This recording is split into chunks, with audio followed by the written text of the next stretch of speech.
hello, beautiful people. It's the second Sunday of the month, so it's time for another edition of Souletri Spotlights. As you know, we have shows every month. Normally the second or third Saturday, but before that, we get one of the artists who are performing, get them in the studio, talk to them, get to know them a little bit. That like a deep, raspy laugh that you just heard. That's this month's guest, Brittany. See, I just screwed it up again. It's all right. Maldonado. There we go. I didn't screw it up. I psyched myself out. You got it. See, you manifested it. All right. So we're definitely going to get in depth, talk to Brittany, talk a little bit about her past, how she got here, what led her to this seat right now. No pressure. But before we do, we always like to do either a flashback or a shout out to the artist. Like last month, I want to shout out our wonderful producer who doesn't big up herself enough. Jade Zabrick. She's typing away on the laptop right now, but she's about to do another music video. She's actually taping it next Saturday, the same day as our Souletri Spotlight. And I wanted you guys to hear that song. That is Where Have You Been All My Life?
So patiently, I could stare at you all night. Where have you been for all my life? You and me, we are meant to be. And when you're away, I can't barely breathe. When I'm with you, everything is alright. Where have you been?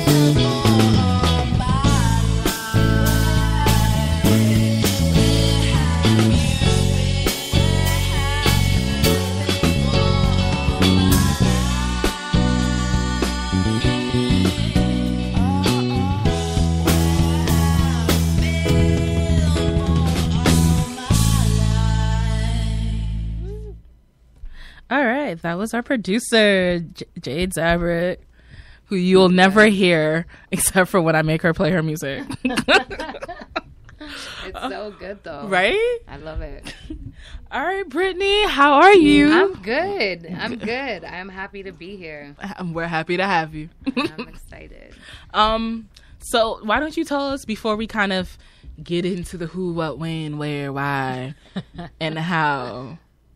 I took like one semester of like reporting in college. So these are the factors. So those we're are gonna hit. the 5 W's and All the right. H. Why don't you give us like a synopsis of what you feel like your spoken word is to you? I think honestly for me, spoken word has always been therapy. Always. Like, I'm not the best verbal communicator. So I could have feelings about something and I literally just can't sit in front of someone and say, this is how I feel. Like a lot of normal people can do. What's normal? And, right? Normal is relative. You're absolutely right. And so for me, spoken word was always a way to express my feelings without having to worry about how it sounds or editing it or making sure it sounds right. And so I always just wrote when I was angry or hurt or going through some tough times. Like, that's what my go-to was. Some people would just be like, I need to call a friend and talk about this. For me, I just wrote about it. And it became a way to cope with whatever I was feeling. And usually those are not the good things. Like, I don't think I'm capable of writing a happy poem. I mean, I'm pretty sure I could. Like, if I really forced myself to sit down and write a poem about how happy I am, I'm sure I could, but it probably wouldn't be as good. Yeah. So I would say it's therapy to me, for sure. Happiness. Right? What is that? Who experiences that I these don't know that days? thing. All right. So how did you get into it? Like, take me back to like little Brittany who couldn't talk to people. I know. You know, I used to have one of those really terrible, like, pink diaries. It was like this big and had like a little bootleg lock. And I remember just writing in that a lot. And then throughout high school and stuff, I would like write poems, very loosely using that word poems. But it wasn't until I graduated college that I actually started doing spoken word, because I was always interested in it and always went to like open mics and saw people do their things. But like, I always felt like my poetry was so personal that no one would be able to relate to it, which is actually the opposite. And then one day, a friend of mine who knew I had written but knew I hadn't performed before, she's like, yo, I have this showcase, just like write a poem and perform. And I was like, why not? And so I wrote it, and I think that seeing people's reaction to my work and having people come up to me and say like that, I needed to hear that, and that being something that was so personal to me, just knowing that it can connect with people that I've never met before, like, I think that's what made me get into it. And so since that one performance, now I'm showing my age, probably 11 years ago, I've been doing it nonstop. Hey, age ain't nothing but a number. Right? Right? The melanin keeps us looking young. Right? So. Let's hope so, because I got like 2 hours of sleep last night. So, Oh, I know that feeling. Yeah. I know that feeling. but So college is kind of where it all popped off and, Right. and started its thing. Well, like, what has been some of the, I want to say, the craziest points in your journey? Like, what has been those moments that you're like, oh, nobody can tell me nothing, I'm the shit, okay? yeah, And then- that was definitely like a journey, right? Because, you know, my training, like all throughout high school and college, I was in theater. So I was like no stranger to the stage, but I was always like dancing or acting. And so I was very confident in that. But in the spoken word, like, I wasn't so confident. But I think that for me, like, I'm a perfectionist. And so I won't perform a piece until it's done and perfect in my mind. And I think I got to the point where I'm like, all right, you know, when I'm writing a line and then I'm like, yo, that is fire. Like, if I heard a poet spit that line, I would sweat them so hard.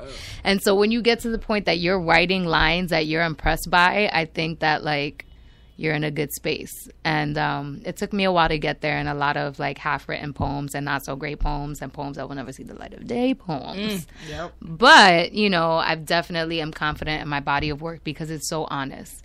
And I feel like as long as you're being honest and writing truth, then there's no way that could be bad. Unless your grammar is terrible. But, like, other than that, I think people relate to truth and raw and honesty. And so all of my work is completely transparent. And so I think that I finally got into a place where I'm like, all right, I'm doing a damn thing, you know. You know.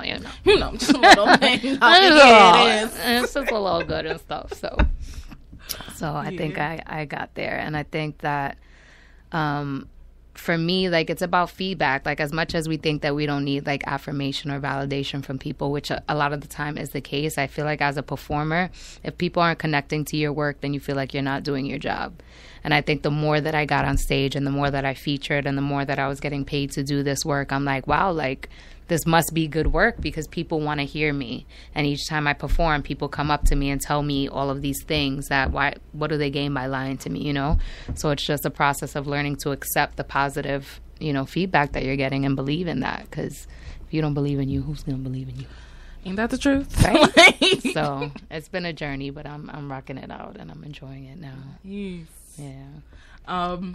So I guess I haven't heard some of your poetry. Okay. I've like, I kind of like Facebook stalks, Yeah. and like Instagram stalks. You know, those moments when you're researching and Yeah. preparing. But yeah, seeing it, like, it's the bits that I do get to see. It's definitely, to me, reflective of somebody that's just like, this is me at that moment. Like, this is the most honest you're gonna get. Definitely. At that moment.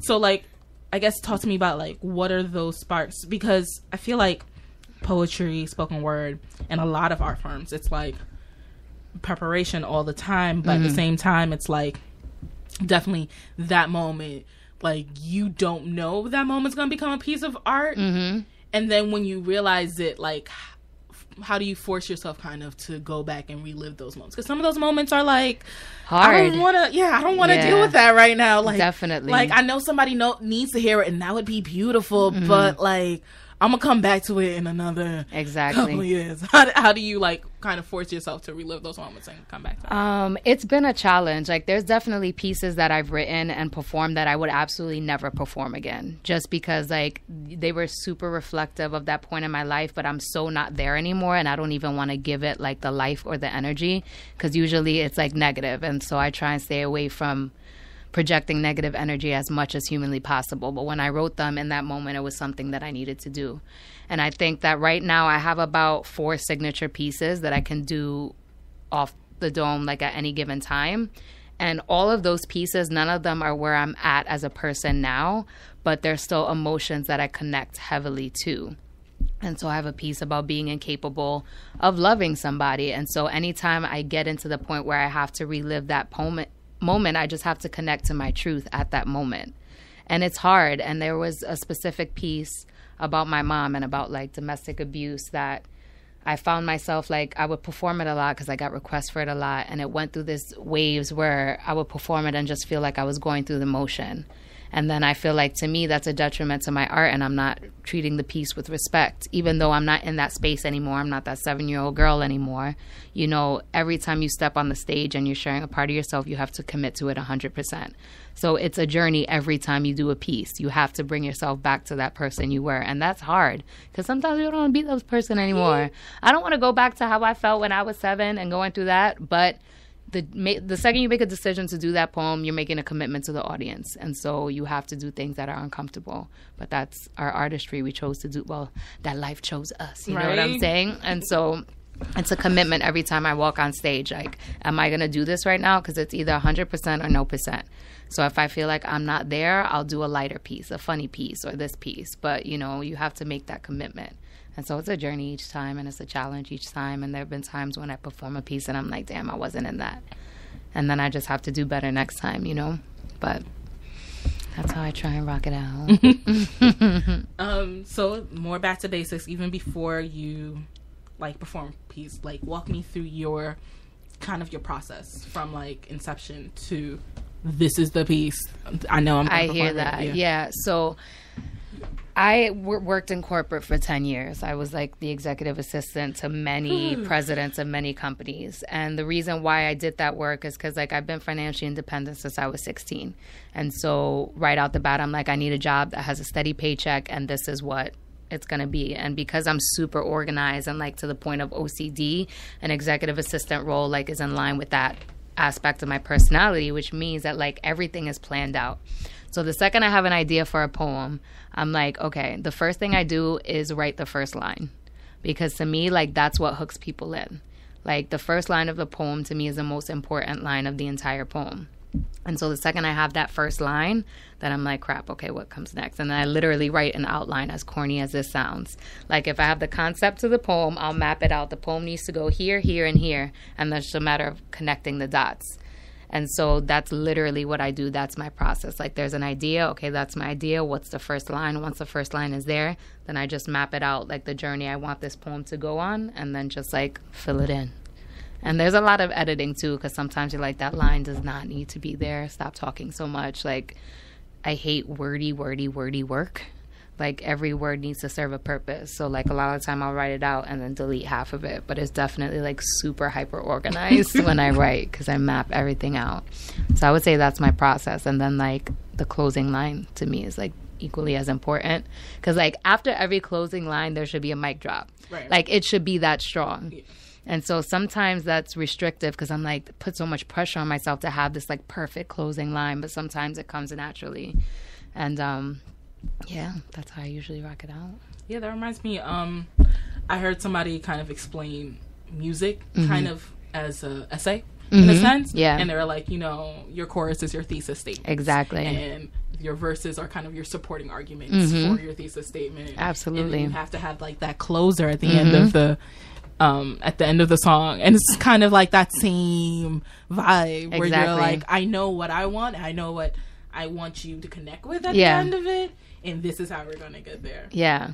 Have you ever workshopped it with people, and then you're like, okay, I got this is as tight as it can be, and somebody was like, actually, that moment right there, I don't know where that came from. Yeah, exactly. I feel like for me, my creative process to me is so personal, and I didn't realize that until super recently. I went to an artist residency up by Lake George, and it was the first time that I was like in a space with other artists and everybody's working, and I'm like, oh, that's gonna be great, because I'm a painter. So it was like a visual arts residency, and I'm painting and I'm working on my work.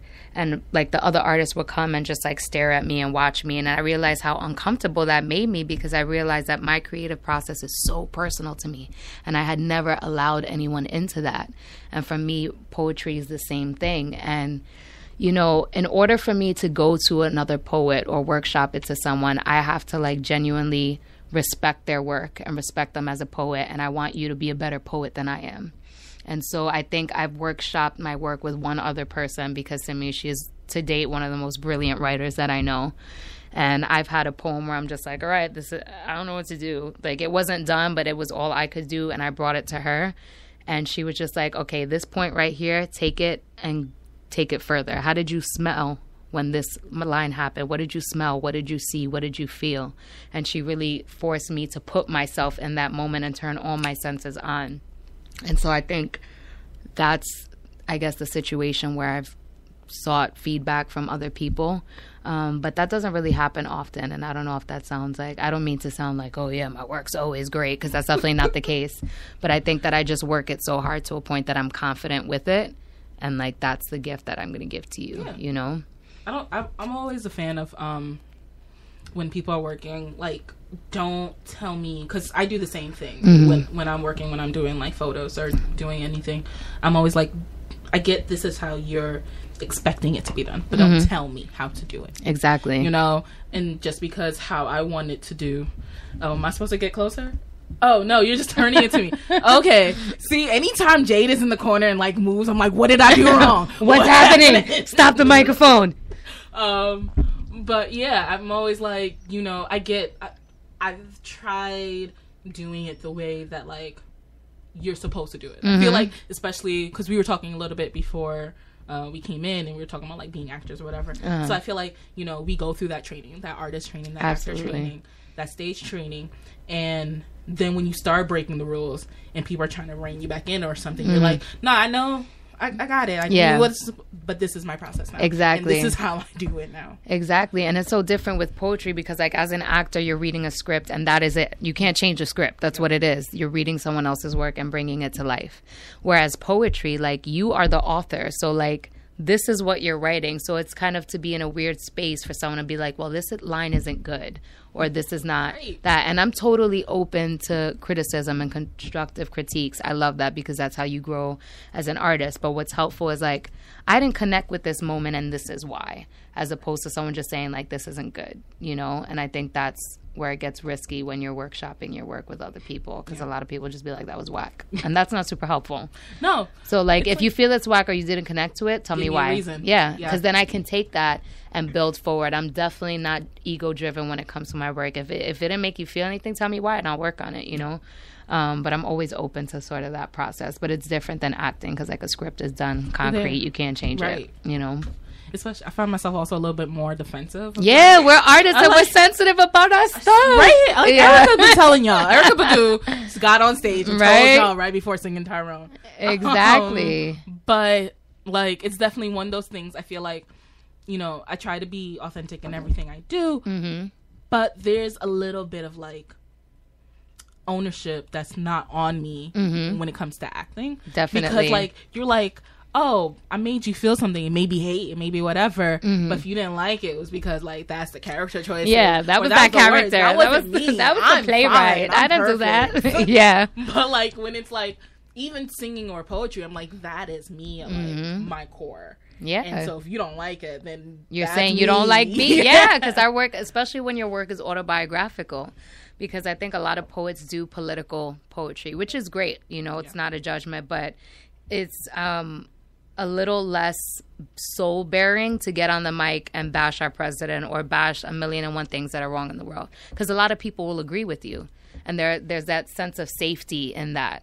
But when you're getting on the mic and you're literally saying, like, this is the worst thing that's ever happened to me in my entire life, and I'm going to tell you how it made me feel, that's like a whole other different monster, you know? And so I feel like it's harder when it's very personal, autobiographical work, as opposed to something that's a little more relatable to, like, society at large, you know? Absolutely. Well, you're going to be here on Saturday. Yes. We're doing our thing. I'm excited. And we're going to take a break for a second, play some music from another artist. Okay. That's going to be there. This is going to be Kayla Shea and Take Me Back. Okay. Yeah. Let's right? hear it. I'm You like, know? I'm kind of like, okay, so what's going to happen with that? Take Me Back where?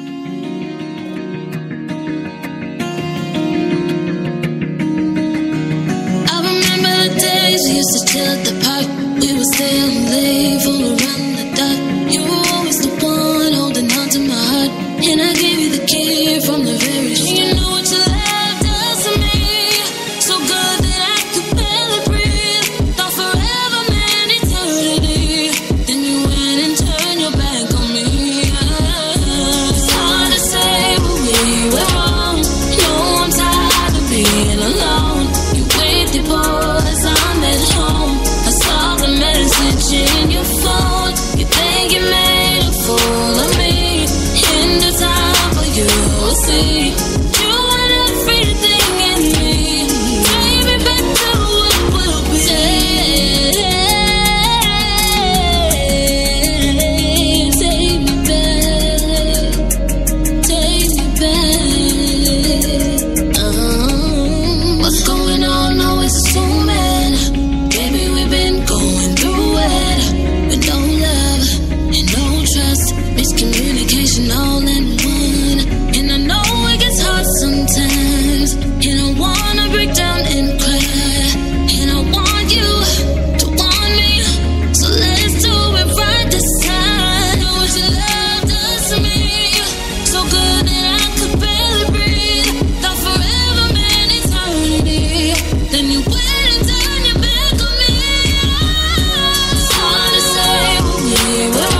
right, that was "Take Me Back" by Kayla Shea. So I guess here's the actual question that I always wonder, like, why spoken word? There's so many mediums, I guess, to express yourself, even through art. Like, what was it about spoken word that drew you in? I think that I love the performance aspect of it, because I think for me, the biggest difference between like poetry and spoken word is the performance aspect of it. And so because I have a history in theater, I love being on stage and I love emoting with words. And so I think that's what drew me to spoken word as opposed to poetry.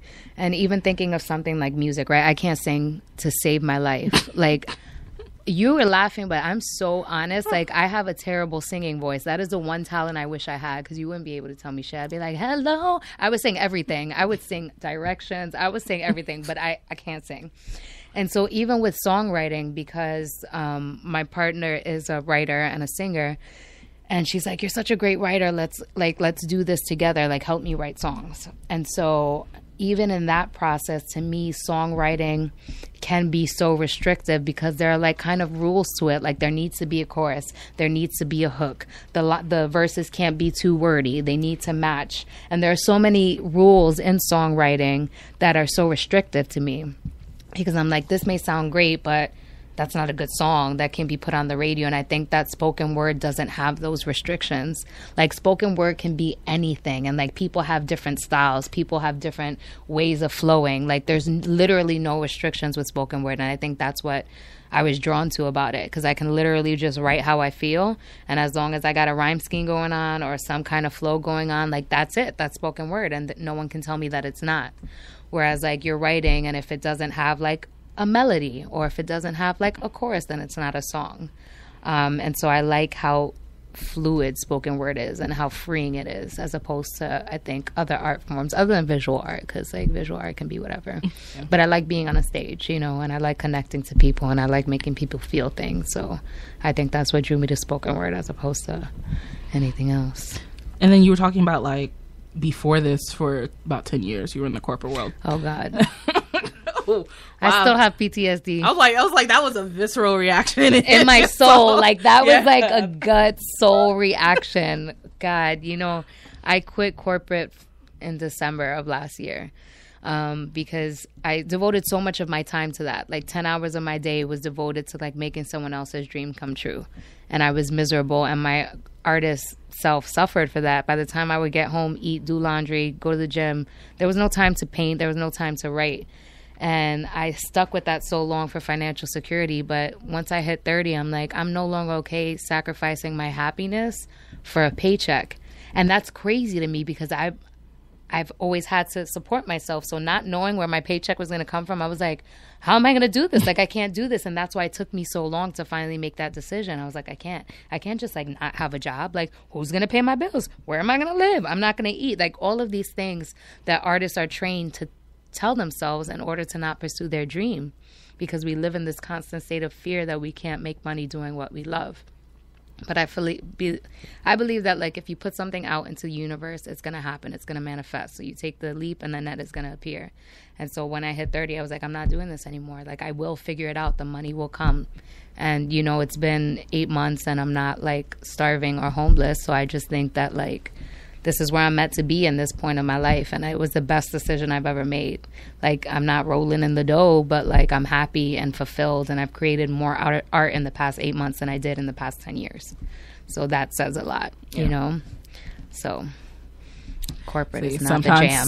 Corporate is not the jam. It is not the jam. I don't know. I did corporate for like exactly 2 weeks. A whole 2 weeks? Damn. A whole 2 weeks. Yeah. I worked for a politician's office. Oh. And I was doing mainly like data entry. Mm-hmm. And like, I was like, I don't think I'm going to even make it to term. Like, yeah. And then like, sure enough, a week later, I was like, yep, nope, not me. I'm out. I'm out. This is out. And then I definitely had one of those things that, like, because I'm hella Caribbean, that my mom was like, oh, that's fine. You don't have to do corporate. Nursing is just fine. Love that that's the default. Yeah. Like, nursing is fine. That's okay. He's going to come back to it. And I was like, nope. Because I definitely also tried that when I was, like, 18. I did, like, the whole, like, CNA nursing thing. And I was like, there is nothing more soul crushing than being in this position. And Yeah. I was like, you know, not to crush on everything, grew up in hospitals. My mom's a nurse, grandma was a nurse. Everybody in my family somehow connected to the hospital. But like this here, Not for you. Ooh, we got a call. Uh-oh. Oh shoot. Speaker button. I was like, where did I put the speaker button? Yeah. Hello, hello, hello. You're on Souletri Spotlight. Hello? Oh, Hello? I guess we lost that person. Feel free to call back. Actually, this would probably be a good time halfway in the show to mention our call-in number. If you do want to call, have a conversation, share your insights and art, that number is 646-690-2976 or 646-690-CWRN. However you want to find it on your phone, however it touches you, call in. Oh, man. But yeah, I don't know. It's always weird, I guess, you know, to try to explain it to people who aren't artists. Exactly. Or old school people. Like, when I told my grandmother I was not going back to work, she's like, well, what do you mean? And I was just like, you know, there's a decision. Like, I'm ready to take this step in my future and just do art. And she was like, okay, but what do you mean? Like, how are you going to pay your bills? I'm like, I'll figure it out. Like, you know, if I constantly live my life in that fear, I would be working corporate until the day I die. And we don't have a lot of time on this planet, and I refuse to waste any more time doing that, you know? And so it's a generational thing. It's a society thing. People who aren't artists don't get it. They don't get that sacrifice is worth it. They don't get that, you know, we're not going to be okay sacrificing that for a paycheck. Because it's just like we live in such a financially driven society that concept blows people's minds. They're like, you're crazy. You're absolutely crazy. Pursue your dream? Who has time for dreams? Yep. If we don't have time for dreams, then why have them? What are we doing here? You know, we're not put on this planet to work and die. Like that. No, I refuse to subscribe to that newsletter. Absolutely not. No, it's really funny because like me and my sister could not be more different. Like if you met my sister, you'd be like, oh, okay. Like I see it in the face, but everything else, they must have grown up in separate houses or something. And the other day we were talking about our hobbies and she was like, oh yeah, my hobby is to have money. So I was like, that is not a hobby. No, not a hobby. that is a goal. Sure. That is something you can strive to, but as a hobby, as a thing you like doing. Yeah. She was like, no money. That's it. I was like, cool. Damn. Yeah. That's real. Yeah. I was like, but you know what? You know what you want. You know what's important to you. And that's it. I can't knock it to you. That's not necessarily me, but I can't knock what's you. Exactly. And like, if you are happy doing your job, your 9 to 5 fulfills you and makes you happy, then rock out. But like, you have to ask yourself, if money wasn't an issue or an item, what would you do with your time? And I find it so hard to believe that anyone would be like, working in my office, you know? I love it there. That cubicle, man, that cubicle gives me life. That is me, right? Like, I don't feel fulfilled unless I'm in that right? cubicle. And if that is someone's truth, Then I live stand it. by it. Yeah, Live live your it. best life. But if your answer is not doing what you're currently doing, then don't do it. And I feel like I'm in a position of privilege to say that because I don't have kids. I don't have, like, the only person I have to support is me. So it's a little easier for me to take that risk. And that's almost sad, you know, because people who have other obligations often live their lives not being able to pursue their dream. And, like, that to me is heartbreaking. But it sucks. But you got to do what you got to do, man. That is always the truth. Yeah. So tell me, I mean, I know Saturday's coming up. Yeah. West End. It's gonna be be the thing. Y'all better be there. Or how the kids say it's gonna be lit, yo. Right?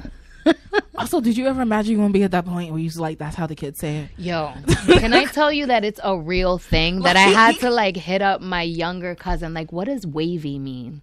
Like, I remember the first time I heard that, I was like, I think I was at Abonpan or something, ordering something. And this girl was like, yeah, I love your tattoos. They're wavy. And I was like, nah, they straight lines. I was like legitimately confused. And I was like, thanks. And then I texted her, I was like, what does wavy mean? She's like, oh my God, ha ha ha. And there are like so many phrases that like I don't even. And I'm like, I am that age now. Yeah. How old are you? I am that old. I am that many so that I don't know what these phrases children. mean. It's crazy. Yep. Yeah. So why don't you tell me what you think I might be too close to the mic right now. I was like, it was in my mouth. It hit me. And I was just like, I'm going to back up. We're not at that point in our relationship. I can't. So, you know, connecting and not knowing what's going to happen in the future. What would you ideally love to happen in the future? Like, if you came back on the show in 5 years and you were like, you know what I did it. What was that? I think like I have a lot of little goals. Like now that I made this decision to commit to like living my life, making a living, doing creative work, I think there are like several different things that I would like to manifest. Like with my visual art, I want to have at least 2 solo shows within the next couple of years. I think when it comes to like the spoken word poetry, I want to get my book out. I want to be hosting and featuring at events on a regular basis. Like that would be my dream world, because I have an event that I curate every other month in the West Village. That's a showcase for musicians and poets. And every time What's it called? Pick it up. Oh, I know, right? Rumination. So we started this. Our 1-year anniversary is actually in September. We host it every other month. And we feature 3 singers and 3 poets. And then we have a 5-slot open mic. And that event is just so beautiful to me because the energy in that room is amazing. Everybody's there is there to hear art. They're there to hear music. So everybody's attention is focused. Like there's so much love and encouragement and acceptance in that room. And I MC the event. And every time I do that event, my soul feels fulfilled in a way that like nothing else does that for me, you know? And so, and there's the organized side of me. Like I get to organize all the events, book the artists and all of that. So I love that. And I want to be doing that on a regular basis. I want Rumination to grow, and it's grown steadily since we started it. Like our first event had maybe 70 people there, and the last one had like upwards of 100, you know? So I want that to keep growing. And I think I just want to keep doing art on a bigger scale, you know, be performing consistently, be featuring consistently, be emceeing consistently, get my poetry book out there, get my clothing line off, you know, set off. And that's where I want to be. That's what I want to be doing. And it's been like a steady incline, and I have a great support system. And so I think it's looking up. Good things are on the horizon, I think. I always love talking to other like organized artists because like I love all of my friends, and I love all the artists I surround myself with, but they're normally so deep in the artistic side, and they're so deep in that performance side. And there's definitely a part of me that like needs that too. Like if I go one or like without one or the other, I'm just like, I don't know what the fuck I'm doing in this life. Oh, okay. We have a call coming in. Let's try this one more. Oh, yeah, we're going to try this one more time. Hello, Souletri Spotlight. No? Okay. Well, call back. I don't know. Why don't you want to speak to us? You don't love us. It's fine. Oh, there okay, it is. maybe. I'll bring the volume up. Oh, okay. We got I was- hyped. We're like, call back. Call back. They did not call back. But yeah, getting back to what I was saying, I love when people, I love like also organizing things. Like there's a part of me that's just like, not just organizing, but organizing art specifically. Like I couldn't be in an office putting together what I'm doing now. Yeah. Because like as much as I love performing, and I feel like that needs to be the world, that's definitely a connection to the world, helping other people get their art out. Yeah. Like, I mean, I feel like you know what I mean when there's Definitely. that's a moment. Like Yeah. that's a moment in your soul that you're like, you can sit back and just like be in awe of something and know that you had a hand in that. Like Absolutely. people may not know all the logistics and whatever that you did for that, but knowing that you have that hand in it, especially like newcomers and stuff. Definitely. Watching that moment. And seeing the outcome, seeing everybody enjoy themselves, and even elevating artists. Because I know on the receiving end, when someone asks me to feature an event, I'm like, damn, like they believe in what I'm doing. They think that I'm good enough to like be a feature. So being able to provide that moment to other artists is dope too. Like, hey, I've been following your work. I think you're dope. Can you please feature at my event? Like that interaction in between artists is always so great, because people are never going to be like, no, absolutely not. Yeah. You know, people are excited that people are interested in their work, and especially up and coming artists want to get out there as much as possible. And so I think that interaction between artists and elevating artists in that way is something that's super meaningful to me. And then I think, and you can talk on this more, what's that point of like, now that we are the generation asking the younger kids, like to turn back and kind of help the younger kids, being like, man, if I had known this 10, 15 years ago, I would have done X, Y, and Z. So to turn around and kind of mentor in a sense, like, how does that work for you? How does that feel for you? I think it's great. And I think that the advice that I always give younger artists specifically, because I'm currently running a spoken word workshop in Harlem, is that like a lot of kids, especially in the younger generation, are very insecure about their work. They're like, because to them, vulnerability is like weakness. So vulnerability is stupid. I don't want to talk about my feelings. That's so stupid. And I think it's empowering people to know that vulnerability is strength, not weakness. And people relate to raw vulnerability. So if you write a poem that's super personal, nobody's going to look down on you for that. Nobody's going to be like, oh, that's too much. Like, people want to hear real things because there's so much fakeness in this world and in society today. So people are craving something that's real. And so that's the advice that I try and give to the younger artists, is like, just be authentic to who you are. Don't write the poems you think people want to hear. Write the poems you need to write. Make it a selfish act, because no matter how personal you think something is, someone out there is going to relate to that, and somebody out there is going to need to hear what you have to say, even if it's just to know that they're not alone.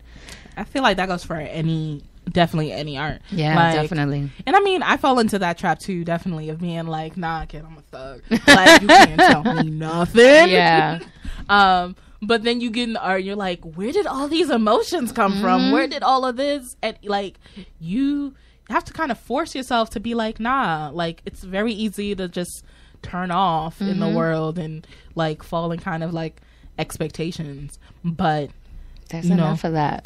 There's a lot of that. Yeah. Like, if I want to hear about, like, I don't know, let's see, people look at me, the questions they ask a lot when they look at me, it was just like, oh, how do you do like the big girl confident thing? And I was like, cool. So if I want to write 10 poems about like, you can't tell me shit because I'm a fat girl on the move, y'all have that. Go to Instagram, you'll find it. It's me fine. She said fat girl on the move. Fat I am girl. done. Mic drop. I'm done. But like, you know, having those raw moments, that's harder, like for me specifically. So, and that's what I want to get out there. I was like, if people look and it was just like, oh, okay, I can tell who she is based on that. I don't want to be like, oh, I can tell who she is, it's those 3 words like that. I'm gonna put a hashtag in real quick and I'm gonna find her. Yeah, exactly. You know what I mean? I feel you. We are going to come back. We do have some more music for you guys. I'm going to get back into this conversation, but I definitely want to get to our next artist. That is Voice, and the song is All I Ask.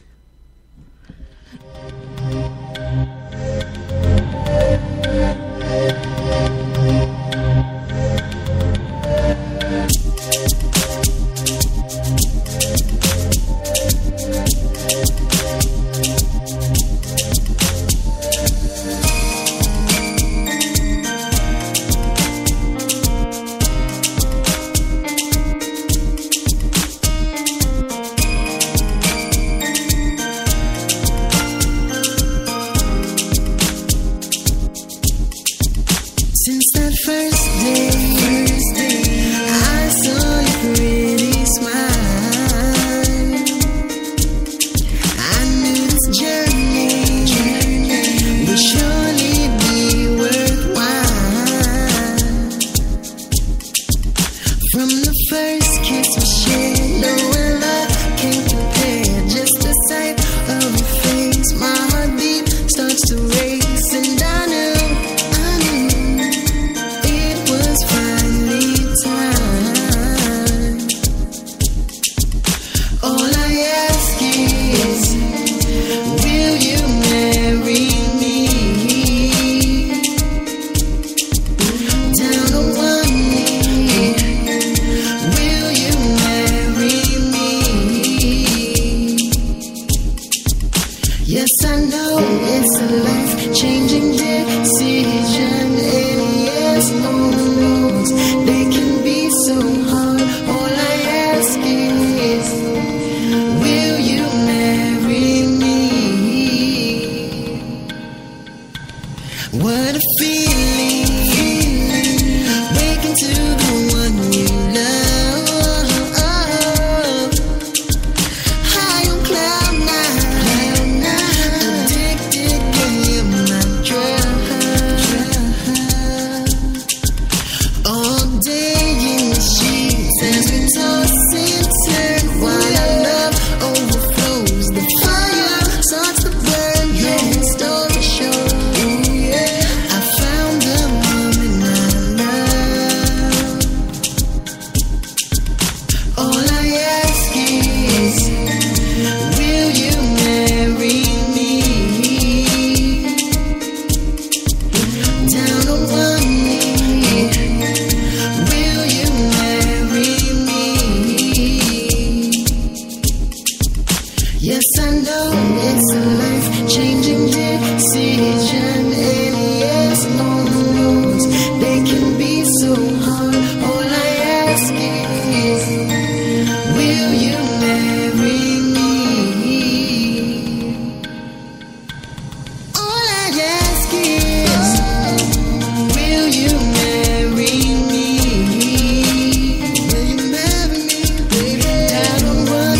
Yes, I know it's a life-changing decision, and yes, oh no, they can be so hard. All I ask is, will you marry me? All I ask is, will you marry me? Will you marry me? Down on one knee. Will you marry me? Will you marry me? Yes, I know it's a life-changing decision. And yes, oh no, they can be so hard. All I ask is, will you marry me? You're right. You did give me a heads up. Oh, if somebody like proposed to me in a song, you know what? No, because 90s, like next. me. Okay, so real quick. That was Jagged Edge. Jagged Edge. Let's get married. Let's get married. Also felt like the most fucked up proposal because like the lyrics. We ain't getting no younger. We might as well do this. Like, do you love me or are you just tired? Like you checking it off a list? Are we Did settling? Like we ain't getting no younger, so I guess we should get married. Do this. That's like kind of foul. Not like you're the love of my life. I'm glad I found you. Like we're getting older, so let's just make this happen. You know, why not? I mean, I guess if you're like into practicalness, like that's about it. Yeah, but I'd have been like, nah. I've been like, you know what? Or we can just find a way to build up assets. Because I assume that this is a asset and financial building situation since we're not getting younger. Okay. But I am going to ask you to perform. Like, I'm not going to have you on here, not let the people know what they're coming in for on Saturday. All right, I got you. All right. Yeah. No pressure. No All right, pressure. let's do this. I want to taste you. And I don't mean where you lie back and invite me into your innocence. Because true hunger is more intricate than my hunger for truth is prominent. Dominant. No, this hunger is bottomless. Is bellies emptied, sent to bed, ribs stretching skin, heavy, heaving emaciation. Fourth world starvation. I want to taste you. Devour your kinetic constellation. Consume your flesh to digest the molecular components that form your existence. Allow me to thrive on those thighs, stronger than the walls you constructed to keep all the right people out. Let me feast on your genetic history. Get drunk off your own personal story. Feed me your minced memories. I'll cradle them between forgiveness and forever. Put them on display on the walls of my chest cave. Release all the pain of perpetual heartbreak and let me carry the weight of lies left on love notes, of skin calloused from callous treatment of your devotion. Let me bite beauty into your birthmarks, gnaw at your baseless insecurities to eradicate each untruth that blinded you into believing that you are not a breath short of perfection. Because the way the Sunday morning sun seeps in and kisses your curves is nothing short of perfection. I want to invest my minutes singing sonnets into your skin worn thick, but intimacy has no need for protection. So don't be scared to let me adore you. Let my admiration adorn you because your smile might be the most exquisite work of art I've ever seen. So I toil endlessly to make sure it's on exhibition indefinitely. Shit, I buy stock in you. Because no matter what highs or lows we hit, I have complete and utter confidence in this moment. This union is a lifelong investment, so undress your hesitations and let love live. Let me lick love in your crevices. Linger like a water ring on the back of your mind. Be that word on the tip of your tongue. Let me use the tip of my tongue to taste you, hold you. Tighter than you cling on to happily ever afters, and we can live in the now and birth a new chapter where the pages aren't singed and tear-ridden and our cries are drowned in laughter. Your body's quiver is evidence that no one's ever touched you like this. Desired you without expectation, worshipped you without hesitation. This right here is a 100% consequence-free love proclamation, and I hand it over to you because you are the best kind of beautiful. Thank you. If you didn't fall in love a little bit just then We cannot be friends. I cannot know you.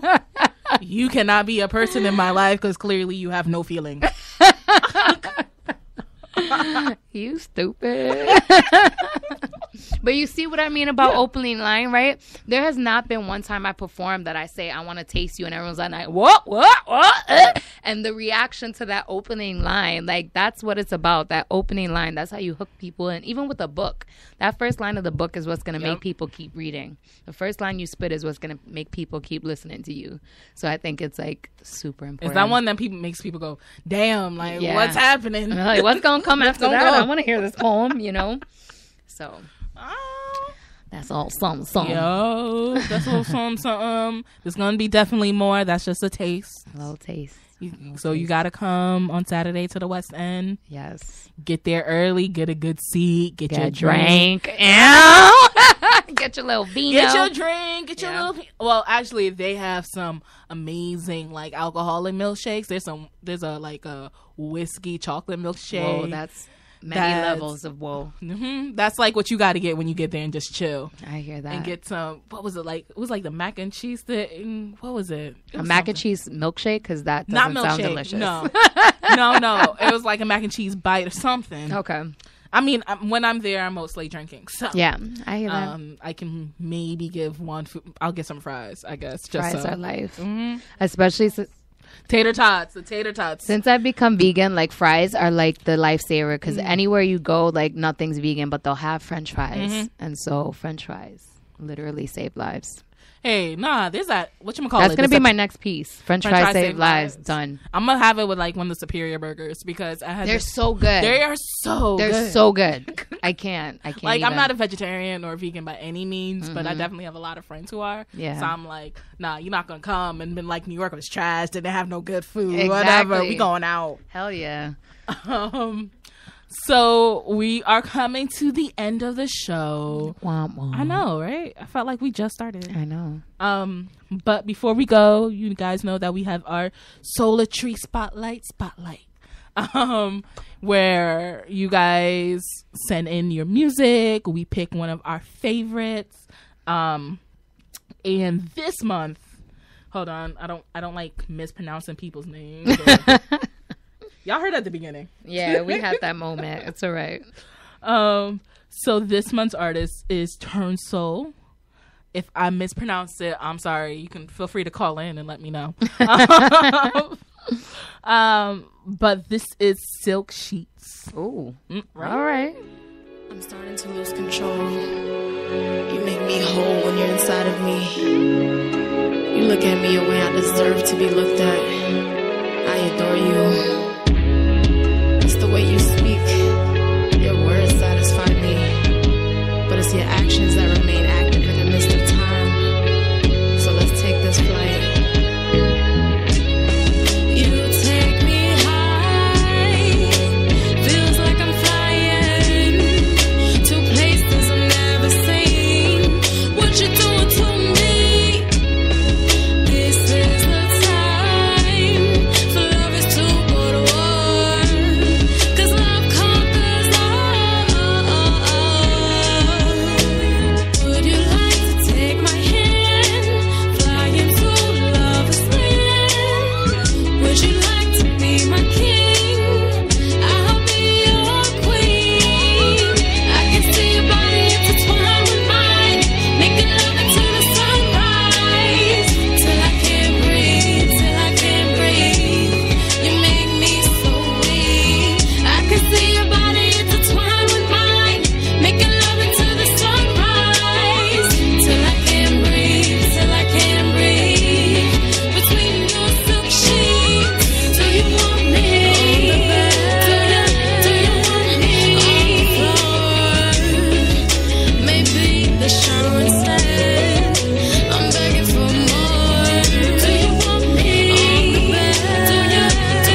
touch me the way you tease me in your silk sheets.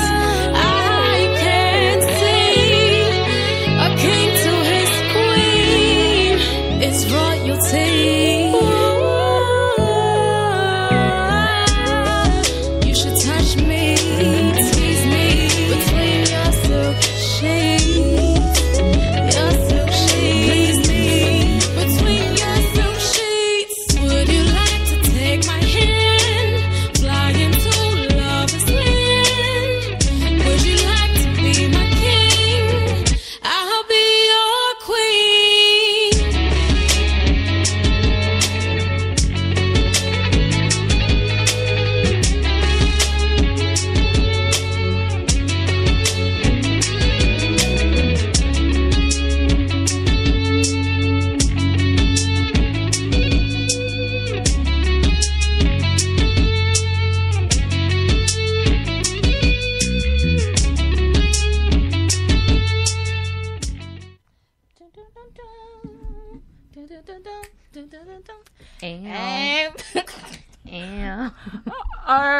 All right, guys. It is about time for us to get out of here. Sad face. I know, right? I kind of just want to keep talking. Right. Thanks, Brittany, for coming in. Thank you for having me. Of course. It's been great.